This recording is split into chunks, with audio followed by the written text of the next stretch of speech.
تلنگانہ کے chief minister Revanth Reddy اور بالی would کے سپر اسٹار سلمان خان ہفتے کی رات حیدرآباد کے گچی باؤلی میں ایک ہی اسٹیج پر جلوہ گر ہوئے۔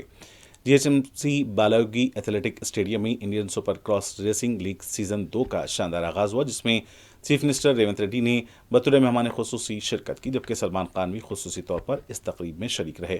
اس دوران چیف منسٹر ریونت ریڈی اور سلمان خان نے گرمجوشی کے ساتھ مصافحہ اور گلے مل کر ایک دوسرے کا خیر مقدم کیا، جس نے ہزاروں شائقین کو جوش سے بھر دیا۔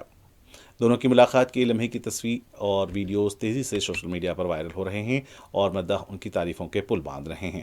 تقریب میں وزیر انڈسٹری سریدر بابو سمیت کئی اہم شخصیات بھی موجود تھیں، جبکہ اسپورٹس اور انٹرٹینمنٹ کی چمک دمک سے اسٹیڈیم کا ماحول تبدیل ہو گیا۔